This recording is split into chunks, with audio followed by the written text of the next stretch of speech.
бурхан болоочтойгоо салхиар орж ирж байгаа махыг л идлээ шүү дээ. Тэгээ хүчин шухрын чинь салхины дээр ин байж байгаа шүү дээ. Даргаа таны зөвлөгч ингэж байна би яах вэ гэж асууж очтгүй л байхгүй. Ийм артыг торгоцсон. Ийм артыг бүгдээрээ сүв ботвол тэгэл ярьдаг шин. Нэг талаас нам, нөгөө талаас улс төр ч юм уу те. Маш олон төрлийн байгууллагуудынхаа эсрэг болчиход байгаа шин. Бодит дарамтчтай юм чинь. Нийтийн эрх ашигын төлөө цөөнхийн эрх ашиг бид нар хөндгөөсөр хангахгүй. COVID-19 буюу цар тахлын цаг хугацаанд бид нар яаж давалдаж ашиглах вэ гэдгийг боддог юм. Мөнгөө төлөөд хөгжмөд захиална. Нөгөө албан томилгоо хийгдсэний дараа хүмүүс орж ирээд нэг баахан баяр хүргээл нэг мөнгө аяга за ингээл бэлгэсэл цовдөг штеп.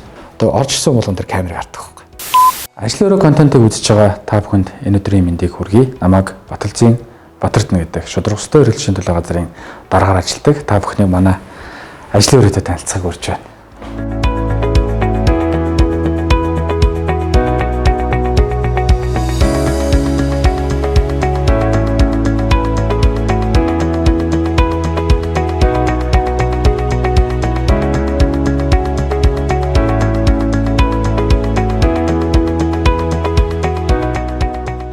Өнгөрсөн 9 сарын хугацаанд нэг зүйлийг харсан. Тэр юу вэ гэхээр энэ байгууллагын удирдлага буруу хүн тавигдах юм бол магадгүй буруу бодолтой хүн тавигдах юм бол маш хор хонолтой гэдгийг харж байгаа. Яагаад тэгэхээр өрсөлдөөний тухай хууль гэдэг энэ бол дэлхийд дахинд маш их хүчтэй хууль. За Монгол улсад бол яг нөгөө засгийн газрын тохируулагч агент гэхээр засгийн газрынхаа дорн шудраг өстой эрхлэгчийн газар байдаг учраас нэг талдаа засгийн газрын одоо үйл ажиллагааг хэрэгжүүлэгчийн түвшин дээр орчиж байгаа. А олон улсад бол ямар байдалтай байдгүй ерөөсөө засгийн газраас тусдаа бүр засгийн газараа одоо шалгадаг хэмжээний тим эрх бүхий субъектээр орчиж байгаа. Хэрэгжлийн хууль бол хуулийнхаа санкцийн хүрээнд бол бусад хууль эрх зүйн гарсан чадамжтай бичвэр баримтын хүрээнд бол бас өндөр торгуул шийдвэртэй ийм хуулинд ордог. Тухайлх юм бол нөгөө 20 сая төгрөгийн торгуул гэж яригддаг те. А нөгөө талд өрсөлдөөний тухай хууль бол бүтэн жилийн борлуулалтын орлогын 4-6% торгоно гэл. Одоо тэр бом төрний төсөвтэй орлоготой байгууллага байлаа гэхэд жилийнх нь бүтэн 4% торгоно гэдэг бол асар өндөр торгуулийн хэмжээ шүү дээ. Тэгэхээр энэ байгууллагын хэрэгжилж байгаа хууль нь бол асар хүчтэй хууль. А тэр хуульд нийцүүлээд бид нар яаж одоо аж ахуй нэгж байгууллага иргэд буюу хэрэглэгчдийн зүй зохицлыг хангаж зөв ажиллах вэ гэдэг бол нөгөө торгон мэдрэмж гэдэг шиг ингэж л явахаас өөр аргагүй байдаг.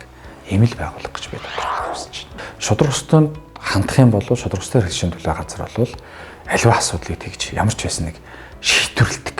Тухайн хэрэглэгчийн талд аливаа байдлаар шийдвэрлээд өгчдөг гэдэг ийм хандлага бол нөгөө талдаа бас иргэдийн дунд төр төрийн байгууллагуудын дунд төр ер нь тогтчихсон байна. Сүүлдээ нөгөө нэг шудраг өрсөлдөөн хэрэглэгчийн төлөө гэдэг газар нь за магадгүй жишээлбэл миний хувьд бол нөгөө иргэд рүү маш их нээлттэй байдаг учраас ил тод байдаг учраас тийм юм уу нөгөө гомдлын хаан гэдэг шиг болцсон. Сүүлдээ бүх төрлийн гомдол хүртэл ингээ орж ирдэг те. Ямар сандаа нэг өглөө уцтай бураад авсан чинь эрүүлжүүлэхээс гараа явж байгаа юм байна л да. Тэгээд та Батэрдэн дараа угаа тийм ээ гэсэн чинь би эрүүлжүүлэхээс гараа явж байна. Би айгу гомдолтой байна. Гэхдээ яатсан бай та гэсэн чинь цагдаагийн байгууллага би бол эрүүлжүүлэхийн мөнгө тавьсан. Нэгдүгээр надад нөтийн баримт олгосонгүй. А хоёрдугаар надтай одоо бас зүв бас харцлаа. Би бол цагдаагийн байгууллагаар үйлчлүүлж байгаа хэрэглэгч нь байгаамаа гэж ярьжсэн шийдэж байна тий. Тэгэхээр эн чинь өөрөө ямар төвшөнд байна гэхээр бидний тодорхой хэмжээнд аль болох нөгөө нийгэм рүү, иргэд рүү, хэрэглэгч рүү мэдээллийг ил тод урсгалыг бид нар маш сайн хийж өгөх ёстой гэдэг өнгөрсөн 9 сарын хугацаанд явуулсан ажил маань бол нэгдүгээр бид нар үр дүнтэй болсон байна гэж харж байгаа. А хоёрдугаарт бол тэр хэмжээгээр бүх төрлийн гомдлуудыг чи шийдээ чи дурака гэл ингээл эсвэл зайл гэл энэ чи янз бүрийн комментод орж ирж штэ. Одоо бүх юмны бараа бүтээгдэхүүний үнийг нөгөө талаас тогтоодог байгуулгын шудраг өсөлтөнд болсон юм шиг те. Тухайлх юм бол нойлын цаасны өмнө нэмэгчлээ чи шийдэлт. Гоо сайхны бараа бүтээгдэхүүн нэмэгчээд чи юу гай гэдэг юм бэ? Тэр барилгын материал нэмэгчээд шүү дээ гэдэг юм уу. Гэтэл манайх чи улсын онцгой комисс засгийн газрын шийдвэрээр зөвхөн хүнсний гол нэрийн бараа бүтээгдэхүүн дээр хяналтайгаар төр зохицуулалтад орж байгаа л хэсэг шүү дээ. Тэрнээс шудраг өсөлтөөр хэрэглэсэн төлөө газар бол бараа бүтээгдэхүүний үн тогтоодог ч газар биш, энэний чиглэл дээр ажилладаг ч байгууллага биш. Наадхандаа юу ч хэлээд нэмэргүй гэдэг нэг ийм төрх хандлагыг бол хүмүүс ер нь ойлгосон гэж би харж байгаа. Ягаад гэвэл энэ чинь өнгөрсөн хугацаанд бензиний шалгалт маш их явж байна. За одоо нэг олон сүг дамжуулгын томоохон IPTV компаниудтай холбоотой асуудлууд маш их явлаа. За нөгөө зах худалдааны төв буюу ялангуяа дамгаа байдалтай аж ахуй хөдөлж буй нөгөө хүчин шугар захтай холбоотой асуудлууд маш их явлаа тий. За бүр одоо мятын бензинээс ахуулаад за төрийг өөрийн буюу гайл татвар санхүү мэдээллийн технологийн төв буюу одоо нөөтийн IT-г ажилтан 36-г үйлдэл гэдгийг бид нар шалгалаа. За нөгөө нэг санхүүгийн зах зээлтэй буюу санхүүгийн зах зээл санхүүгийн зохицуулах хороотой хамтраад нөгөө нэг 91 оноос хойш цэнхэр ягаан тасалбартай холбоотой асуудлыг ч бас ингээ шалгаа явж гин гэдэг чим. Ингэхээр нөгөө нэг талдаа тухайн аж ахуйн нэгж байгууллагуудад бол маш хэцүү. Төрийн байгууллагуудад ч маш хэцүү. Ягаад гэвэл төрийн ял шалгалтын тухай хууль, холбогдох хууль тогтоомжийн дагуу бид нар ял шалгалтыг хийгээд орчиж байгаа. За мэдээж маш хэмжээний одоо юу гэдгийг манай улсын байцаагч нар дээр саат татвар бол байсан. Энэ дээр бол бид нар тодорхой албан тушаалтнууд дээр төрийн ял шалгалтын тухай хууль буюу одоо төрийн ял шалгалтыг саатуулсан гэдэг үндслээр хүртэл оруулах арга хэмжээ авчлаа шүү дээ. Тэгэхээр энэ өөрөө зүгээр эргээд нэг дүгнээд үзэхэд бид нар нөгөө нэг мэдээллийн орсголыг анханасаа юм аягүй том ил тод байдал руу ингээ шидсэн маань нэг талтаа за наад шудраг өстөнтэй юу ч яриад нэмэргүй гэдэг нэг хандлагыг дөрвөлжиж байгаа. Ам аж ахуйн нэгжүүд рүү орж байгаа шалгалтыг бид нар олон нийтэд зарлахгүйгээр орж болно. Асуудал байхгүй. Зарлахгүйгээр орчхоор тэнд саний танаа хэлээд байдаг. Нөгөө одоо юу гэдэг нэг талаас нам, нөгөө талаас улс төр ч юм уу те. За бүр нөгөө талаас жишээлбэл нэг тийм тодорхой хэмжээний дарамтууд маш хэмжээнд орж ирдэг шүү дээ. Зарлцгаар за угаасаа зарлцсан юм чи наадхан дээр чи яриач нэмэрхүү. Наадхантай бит ярьцдаг. Ийм хандлага байдаг юм болов уу гэж бид нар хардаг. Ялангуяа хувийн хувьд би нэг ирж байгаа дарамт нь бол яг хав би ч бол одоо төрийн ажил хийж байгаа юм шүү дээ. Тэгээ олон нийтийн цөөнхийн эрх ашиг биш. Олон нийтийн эрх ашигын төлөө, нийтийн эрх ашигын төлөө цөөнхийн эрх ашиг бид нар хөндгөөс харахгүй байдалд өдөр тутам бид нар орж идэг. Энийг хийхийн тулд явхаар нөгөө нэг Батэрдэн гэдэг хүн хуу хүнлүүнд яриад байгаа. Энэ бол хулгайч, энэ бол худалч. Хамаг муухай нэрийг энэ хүнд яаж наах вэ гэдэг дээр л толгой нь ажилладаг. Нөгөө нэг одоо цаана эрх ашиг нь хөндөгдөж байгаа нөхдүүд. Тэрнээс биш нэрээ бид нар яагаад үйл ажиллагаа ингэж засч болохгүй байгаа юм бол нэрээ бид нар яагаад жишээлбэл энийг хийж засчвал нэрээ хэрэглэгчийн тоомон өсөх юм шүү дээ. Нэрээ хэрэглэгчийн карманаас бид нар илүү дутуу мөнгө аваад байгаа юм шүү дээ. Энийг ерөөсөө ухамсарлахгүй юм. Яаж манай бизнес ашигтай вэ? Яаж энэ COVID-19 буюу цар тахлын цаг хугацаанд бид нар яаж давалдаж ашиг хийх вэ гэдгийг боддог юм. Тэгэхээр энэ дээр бид нар хатуу арга хэмжээ авч байгаа. Авч байгаагаа бид нар олон нийтэд нээлттэй зарлж байгаа учраас л ийм асуудлууд яригдчихэж байгаа гэж ойлгож байгаа. Тэгэхээр нөгөө талдаа бол нөгөө авилга, албан тушаалын асуудлууд, тодорхой хэмжээний орж ирдэг асуудлууд бол нөгөө талдаа бас байхгүй. Одоо орж ирсэн болгон тэр камерыг хардаг байхгүй. Тэр камерыг хараад энэ камер бичиж байгаа. Нөгөө албан томилгоо хийгдсэний дараа хүмүүс орж ирээд нэг баахан баяр хүргээл нэг мөнгө аяга за ингээл бэлгэсэл цовдөг штеп. Тэр ч манай өрөөнд яваг байхгүй. Яагаад тэгэхээр ажил томилогдоод 2 хоногийн дараагаар бид нар камера дотгош нь харуулад энэ камер өвчтөг бүх юм баримтжуулж байгааг хэлчихээр орж ирсэн бүх хүн хүртэл ингээд нөгөө сууж байгаа мөртөл тийм цензуртэй болчдөг тийм. Том аж ахуйн нэгж компаниуд гэдэг бол бодит байсан. Арт түмэн гэдэг бол бодит бус дэмжигч. Чи энийг аюул сайн ойлго. Тухайлбал бодит тайсан гэдэг бол мөнгөө төлөөд хөгжмөд захиална. Тэ? Тухайлах юм бол чамайг хэвлэлээр хосуулах тэ? Чамайг гүтгэх, доромжлох бол зүгээр мөнгө төлөөл хийчих ажил. Энэ эрх ашиг дээр нь хэн зөрчилдөх үү, хэн нийлүүлэх үү гэдгийг л хүмүүс харж байгаа гэж ойлгож байгаа. Миний хувьд бол одоо өнөөдөр үгтэй яг өнөөдөр Улсын хурлын гишүүн гэж бодоо яваад байгаа юм алга. Ерөнхий сайд ерөнхийлөгч гэж бодоод яваад байгаа юм алга. Нэг талдаа алдах юмгүй юм шиг. Гэхдээ хувь хүн хандлага гэж байх ёстой. Төрийн ажил төрийн ажиллаар л байх ёстой байхгүй. Төр юуны тулд оршдог вэ гэхээр арт түмний тулд төр оршдог гэж би өөрөө хувийн хувьд ойлгож явдаг. Намайг ингэж л хүмүүжүүлсэн, ингэж л боловсрол болгосон. Тэгэхээр бидний хувьд төрд ажиллаж байгаа учраас арт түмнийхөө одоо төлөөл бид нар бүхэл зүйлийг л хийх ёстой байхгүй. Одоо өнөөдөр жишээлбэл би нэг зөвхөн аж ахуйн нэгжүүдийн асуудал яриад байгаа шиг байна. Зөвхөн аж ахуйн нэгжүүд хадаас юм шилжиж байгаа шүү дээ. Маш олон төрлийн байгууллагуудынхаа эсрэг болчиход байгаа шүү дээ. Тэр мөн шударгын, тэр мөн шүтгийн Батэрд нь ингэж ярьсан байна. Тэр мөн шүтгийн Батэрд нь яхаар ингэж ярьдیں۔ Манай байгууллага руу дайрсан байна. Яхаараа тэр мөн шүтгийн Батэрд нүүдийн суглааг бодуулах гэж дайраад идэв. Гэдэг ч юм. Бодит дарамтчтай юм чи. Төрийн хэмжээнд энэ явж байгаа юмнуудын за тодорхой хэмжээнд цогсоо гэдэг асуудлууд хүртэл байсан шүү дээ. Энийг би хил тод бас фэйсбүүкээр мэдээлж илээсэн. Яахлаараа төрийн үйл ажиллагаа явж байгаа үйл ажиллагааг нүүдийн суглааг болиулахтай холбогдуулаад над руу орж ирээд тэр шудраг өсөлтөд хэрэгжүүлж байгаа газрын тим юмнуудыг цогсоо гэж ярьж байгаа албан тушаалтан төрд байна гэдэг бол хизээч энэ төр цаашаа дээдлэхгүй, дэвшихгүй гэдэг зөвлөхгүй. Тэгэхээр бид нэр тэр алдаа болгоныг л зас залруулж авах хэрэгтэй. Тэр алдаа болгоныг. Ер нь бол яг манайхан нөгөө ард түмний хувьд ч тэр хэрэглэгчтэй хувьд иргэдийн хувьд нэг тийм ярьдаг штэ. Нөгөө аль нам гарна тэр нам засаглаж байгаа учраас тэр намын хүмүүс муу юм шиг юм ойлголт төрүүлээд. Үгүй штэ. Энд яг бодит юм дээр хувь хүний өссөн, төрсөн, эзэмссэн бүхэл зүйл дээр хандлага нь гарч ирж байгаа штэ. Ерөөсөө л тэр ихгүй. Одоо тэр нөгөө амсны хэрэг байна. Бүх тэр албарч тийм биш байхгүй. Одоо шударгастай хэлшийн төлөө газар шиг бүх юмны араас хөөцөлтөөд бүх юмыг болгоё бүтээгээ явж байгаа маш олон залуучууд байна шүү дээ. Энэ залуучуудыг нэг хүний хандлагаар ерөөсөө дүгнж харж үзэж болохгүй байхгүй. Тэгэхээр ерөөсөө иргэдийн төлөө төрийн байгууллагууд хоорондын уялдаа холбоогоо маш сайн болгоод аль алийнхаа хийх ажлаа маш сайн хийж хэрэгтэй бил. Тухайн албан тушаал нь нэг юм урган дарга тий нэг юм агентлагийн дарга. Би бол газрын яамны газрын дарга гэдэг ч юм. Энэ чинь өөрөө даргыг хоорондын зэндархах төвшинг ерөөсө тогтоож өгсөн хэлбэр биш байхгүй да. Тэр хүн яамны газрын дарга байснараа илүү магадгүй эрх мэдэлтэй, илүү том цар хүрээнд асуудлыг шийдвэрлэх гэж нэг албан тушаал өгж байгаа болохоос ш. Тэр нэг агентлагийн даргыг дарамтлаадах тий. Тэр нэг одоо хэлтсийн даргыг дарамтлаадах гэж тэр албан тушаалыг олгоогүй шүү дээ. Энийг л аягүй сайн зөв ойлгох хэвээр тийм хүмүүс өөрөө төрд байх хэвээр гэж би хардаг. Тэрнээс биш нам засаг авснараа тэр одоо мэдээж одоо юу гэдэг нь 70% та 80% та тодорхой хэмжээнд өөрсдийн хүмүүс нь орж байгаа. Одоо бийж Монгол ардын намаас томилогдсон албан тушаалд. Гэхдээ аль болох зөв хүмүүс томилгоонд очно гэдэг бол эргээд нийгэмд үзүүлж байгаа нөлөөлөл нөгөө талдаа ард түмэнд иргэд хэрэглэгчдэд очиж байгаа тэр нөлөөлөл сайнаар очих. Ийм л үр дүн гарах хэрэгтэй. Өөр ямар ч үр дүн байхгүй шүү. Өгсөн хувилдаж өн тогтоох. За энэ бол ялангуяа тэр хатуу хөл хорионы үед тавигддаг байхгүй. Нэг өндгөн дээр 554-оор хэдвэл үн барьчих гэд нэг дөрвөн аж ахуйн нэг хоорондоо ярьчихаар тэр үн чинь тогтчих гээд байгаа сте. Дөрвөлээ альч дэлгүүр орсон 554 л байна. Гэтэл энийгээ зах зээлийн зарчим гэж өөрсдөө тайлбарладаг байхгүй. Яг яс юм дээр бол эн чинь өгсөн хувьдаж үн тогтоож байгаа процесс яваад.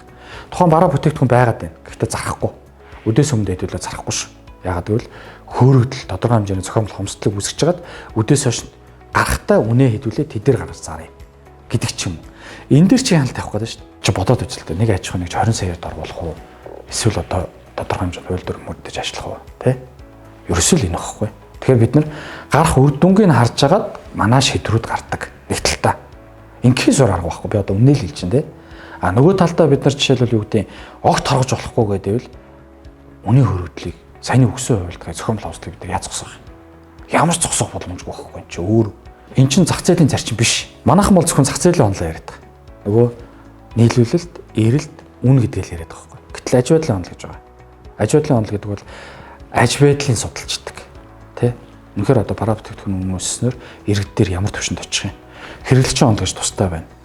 Пүүсийн онол гэж тустай байна. Одоо бид нар юу гэдэг үн барьж ийн гэдэг. Бид нар үн бариагүй. Бид нар үн тогтоогоогүй. Бидний хувьд бол яг үнийн хөөрөгдөл зохиомжтой хавцлыг өгсөн хувилж байгаадаг л бид нар ажиллаж байгаа. Тухайн дургуул шийдвэрүүдийг тавьж байгаа. Батэрднэ чи дурака. Наа зах зээлийн үн чинь өөрөө тогтд юм аа. Чи бити үнийн өсөлтийг барих гадэ. Бити үнийн хөөрөгдөл гэдэг нэрээр ийм хийгээдээ. Наад үн чинь өсдгөр өссөн чи мал минь гэдэг ингэжсэн хүмүүс 2021 оны 4 сарын 10-ны өдрөөс дахиад хатуу хөлөөрөө тогтлоо шүү дээ. За 11 сараас хойш 12 сар, 1 сар, 2 сар, 3 сар, 4 сар, 5 сар хугацаа өнгөрч байгаа. Тэгэхэд яг тэр үед дурака гэж намайг хэлж ийсэн хүн сая 4 сар дахиад пост хийж. Юу гэж хийж юм гэхээр чи дурака гэж байгаа байхгүй дахиад. Чи дурака. Ямны чи үн өсөд дууслаа. Чи юугаа хийгээд байгаа юм бэ? Зайлаа гэд. Нэг хүн 5-6 сарын дотор ингээд бодлон 100% эргэж шít. Тэгэхээр энэ юун дээр хамааралтай байна гэхээр тухайн хүний өөрийнх нь санхүүгийн чадвар муудсантай холбоотой асуудал байхгүй. Ирээдүйд ковидын дараах ковидын энэ үеийн эдийн засгаар бид нар ямар нөлөөллийг авч үзэж анхаарах хэрэгтэй гэдэг л энийг л бид нар маш сайн харах хэрэгтэй байхгүй. 470 орчим мянган малчин биш өнөөдөр. 470 орчим мянган малчин байна. Гэтэл бидний өнөөдөр малчт дээр ажил дээр ингээд бас нэг хэвлэл мэдээлэлээр ганц хоёр сайтууд явуулаад хэлээ л дээ. Бид нар малчтын орж байгаа орлогон дээр юусэн ажиллав шүү дээ. Малчт яг өгдөг байсан үнээрээ л өгч байгаа. Яг сүүлийн 5 жил өгдөг байсан үнээрээ л ченжүүдэд буюу тухайн одоо худалдаа хэрэглэгчдэд өгч байгаа байхгүй. Тэр нөгөө нэг 5-6 ченж давмжиж байгаа процесс дээр л үн нэмэгдээл тэд нар нөгөө эрэлт нийлүүлэлтийн тасалдал дээр огцон үнийн өсөлт үүсгэж байгаа байхгүй. Энэ дээр л бид нар ажиллаж байгаа гэдгийг аюулсаа ойлгох хэрэгтэй. Урд нь хүчин шохор захын жишээлбэл үйл ажиллагаа явуулах зөвшөөрлөлтөй хамааралтай асуудлыг хэн гаргаж тавьчихсан. Хүчин шохор захын олдог татвар мөнгөтэй холбоотой асуудлыг хэн гаргаж тавьчихсан. За боли ихэд гадаа худалдаалтаа 27 жил болцсон. Гадаа мах худалдаалахгүй. Эн чинь эрүүл ахуйн хувьд Монгол хүнийг хордуулж байгаа хамгийн том процесс чинь энд байна гэдгийг хэн гаргаж тавьчихсан. Тэр нөгөө нэг магна ягаар гаргамж аваагүй. Тэр аюул сайхан ягаар гаргамж авч чадаагүй юм тийч юм бол. Тэгээ би ягаад хичээлвэл аргамж авч чадахгүй нэг дээр өнөөдөр энэ дээр унах хэвтэй. Харин ч үе үеийн шударгастай хэрэгжийн төлөө газраас хамгийн их энэ асуудал дээр тэмцэж байгаа нь манайх байхгүй. Хамгийн их тэмцэж байгаа учраас тэр их хэвлэл мэдээллийн дайралтууд тэр их одоо асуудлууд үүсэж байгаа. Өнгө сайхан байна уу? Инх сайхан байна уу? Над ердөөс хамаагүй. Ердөөс хамаагүй. Яагаад би тэгж хэлж юм тэгэхээр тэнд Улаанбаатар хотын 1.6 сая хүний гол махны нийлүүлэлт нь тэнд яваад байна шүү дээ. Тэрийг шийд гэж намайг энэ томилсон байхгүй. Тэрнээс биш дараа дагаж далтгана гэж намайг энэ томилог байхгүй. Надад тэр хүчин шохор зах эрүүл аюулгүй стандартын тэгээд хэрэглэгчийг ямар нэг байдлаар сэтгэл ханамжуулан бусад зүйлсээр хохироочихгүй ажиллах нь надад сонирм. Процесс нь ерөөс байна. Тэгэхээр тэгэл хүчин шохрыг сая хамгийн их л торглоо шүү дээ. Тэгээд даргын одоо нөгөө зөвлөхийн компани гэж үзчихсэн бол торхгүй шүү дээ. 20 саяар торглоо. Лангуунуудын 2 сая төгрөгөөр торглоо. Сая хамгийн сүүлд дахиад бүтэн жилийн борлуулалтын орлогын 4% торглоо. Эн чинь юу гэдэг нь дарга дагаж явдаг хүмүүс гэж тустай байна. Тодорхой хэмжээнд хийсэн томилгоон дээр эн чинь даргаас хамааралтай томилгоо гэж байна шүү дээ. Хөрс өх гэдэг хүнтэй хамгийн ойр хүмүүсийн нэг нь л бас л намайг л гэж ярьдаг шүү дээ. Нөгөө талдаа. Гэхдээ би тэр хүний тэр шудраг усны төлөө тэмцэж байгаа энэ тэмцлийнхэн төлөө жишээлбэл дунд нь даргаа таны зөвлөгчийн ингэж байна би яах вэ гэж асууж очтгүй л байхгүй. Тэгвэл нийгэм хийцэж цэвэршгүй шүү дээ. Бид нар энэ 27 жил усан захыг одоо бид нар гадна байгаа энэ эрүүл бус энэ зүйлийг бид нар эвдмээр шүү дээ.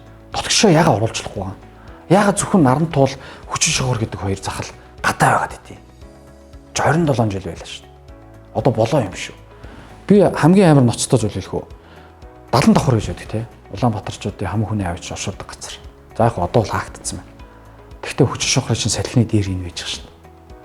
Тэгээ бид нар 27 жил бурхан болоочтойгоо салхиар орж ирж байгаа махыг л идлээ шүү дээ. Хамгийн аймаар. Яагаад энийг дотор оруулахгүй? Би зүйсний шаардлага тавьж байгаа.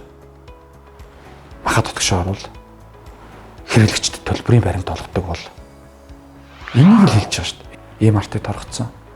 Ийм артыг бүгдээрээ сүв ботолт гэж ярьдаг шин. Гэхдээ тэгээд яагаад тэгвэл ардын намс гэж байгаа цаг хугацаанд ардын намаас гэж томдогдсон байгаа энэ нэг хүн нь яагаад ардын нам хайж байгаа гэж үүдэг торгоодох хэвээр. Гэхдээ би чимээг хөөж болно гэжтэй. Жишээлбэл яриад танах ингэ зөрчил гаргаад энэ та энийгээ болчихгоо гэж болно шүү дээ. Чи хамгийн амархан нэг уцаар ярьчих хэмжээний асуудал шүү дээ. Хамгийн гол нь цааталт нь тэр Улаанбаатар хотын 1.6 сая иргэний эрүүл ахуйн хангах юм. Үндсэн зах зээлийн зарчмыг зөрчөөд байгаа зах зээлийнхэн зарчмаар явуулахгүй байгаа аж ахуй нэгжийг л бид нар давмгаа байдалтай аж ахуй хөдөлгч монопол аж ахуй нэгжээр тогтоогоод тэрэн дээр хуулийн дугаар хэмжээ авч байгаа. Зах зээлд давуу байдлаа тогтоогдсон аж ахуй нэгж. Давуу байдлаа хууль бусаар ашиглах буюу ноёлог үйл ажиллагаа явуулах. Бараа бүтээгдэхүүнээ зарахгүй, худалдаалахгүй байх. Бараа бүтээгдэхүүний үнийг хөөргөдөх, тэ өгсөн хуульдаж үн тогтоох. Эднэр чинь одоо нөгөө бүгд хууль бусд орж байгаа юм. Ноёлог үйл ажиллагаанд ордог. Тэгэл нөгөө түрүүнд авилгын асуудалтай хандчихсан. Та чимээг ойчих. Та ингэж. Ийм асуудлууд байнга л байгаа шүү дээ. Өнөөдөр жишээлх юм бол би Эрдэнэс тавталгаа компанийнхаа өөрийнхөө туцын гишүүнийхээ ордог цалингийн ичдийн оронд танилцуулдаг. Би юм дутсандаа мөнгө авах гэдэг юм биш байхгүй. Эсвэл юм илүү гарсандаа мөнгө авахгүй гэдэг юм ерөөсөө биш байхгүй. Миний түрүүний хэлээд байгаа ердөөсөө л хувь хүний төлөвшөл хандлагын асуудал юм бэл. Хумсрын асуудал. Би өнөөдөр сайхан амьдарч шүү дээ. Өнөөдөр миний 3 хүүхэд гурлаа хичээл сургуультай, цэцэрлэгтэй, гэр оронтой тий. Иддэг уудаг юм аяг л явж. Одоо би энэ бичгийг 4 жилийн өмнө авсан. Шинээр л авсан. Одоо надад өөр юу хэрэгтэй. Гэхэд тэнд маш олон хүүхдүүд өнөөдөр маш хэцүү байдалтай байна шүү дээ. Ялангуяа энэ эдийн засгийн үнцэн цаг хугацаанд идэх хоолгүй байна. Маш хэмжээний хүчирхийлэл гарч байна. Хүчирхийлэл өртөж байна. Тэгээд төрд ажиллаж байгаа бид нар өөрсдөө энийгээ мэдэрч бид нар дэмжлэг үзүүлэхгүй бол өөр хэн дэмжлэг үзүүлэх юм? Дандаа нөгөө өөрхийн аж ахуйн нэгжүүд рүүгээ дайрах юм уу? Дандаа тэднийг нийгмийн хариуцлагын надад асуудлаа шийдэж явах юм уу? Тэр манлайл нь өөрсдөө биднээс байх хэрэгтэй байхгүй. Би яагаад хоёр газар цалиах хэвтэй? Жишээлх юм бол. Хүн шудраг төслийн хэрэгжил газраас цалингаа аваад тэгэл тэргээр амьдрал болоо л ш. Тийм үстэй. Тэгэхээр би өнөөдөр их мөнгөтэй байлаа гэд би өдөр 10 идэхгүй байхгүй. Би өдөр 3 идгээр л идэнэ. Илүү идэхгүй. Би одоо юу гэдгийг 10 бичигтэй байгаа яхан шил. Надад 3 ээлжийн костюм байхад би ээлжлэл өмсөөл 4 жил өмсчихлээ шин. Асуудалгүй л шин. Тэг би заавал энэ болоод байгаа Орос бижекийг тэр хүйгөө боосоор нь солих ямар шаардлагатай. Тийм үстэй. Би ингэж л өссөн. Тэгээ тэр өссөн, сурсан, мэдсэн, боловсрсан, ухамсарлсан бүгдээрээ л өнөөдөр амьдарч явж байна. Бид нэр ирээдүйд ямар нийгмийг бүтээх вэ гэдгийг айгуу саармаар байна. Өнөөдөр бертаа явж болно, мөнгөтэй явж болно, баяр хуу явж болно те. Та нарын хэрэгцээ хангалттай гэж болж байгаа байхгүй нэг тал та. Нөгөө талдаа статистикаас гаргасан 26.3% ядуу биш үү гэдэг тоо. 3 тутмын 1 нь ядуу байна гэсэн үг шүү дээ. Таны охин хинтээ суух вэ гэдгийг аюулсан бодох хэрэгтэй байхгүй. Таны өнөөдрийн хэрэгцээ хангагдаад баян сайхан амьдарч болно асуудалгүй. 20 жилийн дараа, 10 жилийн дараа ямар хүнтэй суух вэ гэдгийг л аюулсан бод. Тэнд хүчрхийлэл гална. Таны маш сайхан хайрлж өсгсөн охин тэнд очиод хүчрхийлэл төртөл яах вэ? Энэ таны буруу байхгүй. Яагаад тэгэхээр тэр нийгмийг төлөвшүүлж чадаагүй л асуудал шүү дээ. Ямар нийгмийг төлөвшүүлэх үү, ямар нийгмийг бид нар бий болгох вэ гэдгийг аюулсан бодох хэрэгтэй. 2121 он хүртэл энэ 100 жилийн хугацаанд бид нар юу хийх ёстой? Нөгөө талдаа урт хугацааны төлөвлөгөө байдлаар тийм. Энийг бид нар өнөөдөр төлөвшсөн нийгэм одоо юу гэдэг бичгтээ, үсгтээ, боловсралтай, эрүүл мэндтэй, одоо мөнгөтэй, эдийн засгтай, тусгаар тогтносон Монгол улстай дэлхийн нийтээр хүлээн зөвшөөрсөн. Ийм цаг хугацаанд бид нар 100 жилийнхаа хөгжлийг тодорхойлох хэрэгтэй. Энэ тодорхойлолтын хамгийн гол зүйл нь бол хүн. Ерөөсөө жаргалч тэр, зовлонч тэр, ерөөсөө л хүн. Хөгжилч тэр хүн. Өнөөдөр 700 гаруй мянган айл байшинд амьдарч байна. Өрхөх тийм. Цааталт нь байгаа одоо тэр сөөхийн асуудлууд байдаг ч юм. Тэгэхээр шийдэгдэжээсэй гэж харж байгаа. Одоо нөгөө хүч шонхрын гадаа зарагдаад байгаа махыг дотгош нь болоод ядаж энэ Улаанбаатар хотынхаа дөрвөн цаг дээр мах зардаг болчихосоо гэж бодож байгаа. Ядаж энэ өрсөлдөөний зах зээл дээр байгаа. Жишээлх юм бол шинээр маш олон зүйл орж ирж штэ. Крипто валют орж ирж байна. Аж үйлдвэрийн дөрвдөр авсгалаар дамжуулаад одоо маш олон зүйл орж ирж байна. Цахим технологийн. Энийг бид нар өрсөлдөөн дээр яаж авч үзэх юм? Тэгэхээр бид нар энэ өрсөлдөөн буюу зах зээлийг яаж авч үзэх вэ гэдэг дээр нэг төвшил гаргаасаа гэж үзэж байгаа. Үүн дээр бол бид нар өрсөлдөөний тухай хууль дээр шинжилсэн хариулга нэгээд одоо улсын хурал дүрэн барихад бэлэн болоо явчихна. Энэ өрсөлдөөний хууль маань бас батлагтаасаа гэж үзэж байгаа. За хэрэглэгчдэр маш олон асуудлууд байна. Жижиг хувьцаа эзэмшигчтэй асуудал бол бүх шатны шүүхтэр бол унжийн. Жижиг хувьцаа эзэмшигч хинч биш, том хувьцаа эзэмшигч бол хувьцаа гэж үзэж болохгүй.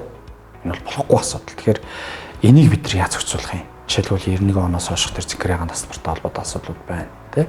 Тэгэхээр ингээд жижигчлээд нөгөө нэг асуудлууд яриад маш олон асуудлууд яриад байна. Тэгэхээр миний хувьд бол энэ байгууллагт ямар ч байсан ажиллаж байгаа энэ цаг хугацаанд бол ажилласан шиг ажиллаад иргэдийн хэрэглэгчтэйгээ хэрэг ашгийг хамгаалсан шиг хамгаалаад аж ахуй нэгж байгууллагуудаа өрсөлдөөн тэнцвэртэй орох нөхцөлийг нь сайн бүрдүүлж өгөө. Жишээлх юм бол хэн татвар төлөхгүйгээр өрсөлдөд идэв. Хэн тэр жидүүгийн зээлийг аваад 3% та зээл өртөг шингээж бүтээгдэхүүн гаргаад хэн жилийн 24% та банкны зээлд өртөг гаргаад хооронд нь өрсөлдүүл гэж хаяад идэв. Энэ чи яагаад өрсөлдөхгүй шүү дээ. Энэ тогтолцоог нь жоохон эрүүл болгоо шудраг болгочих ил гэж бодож байгаа.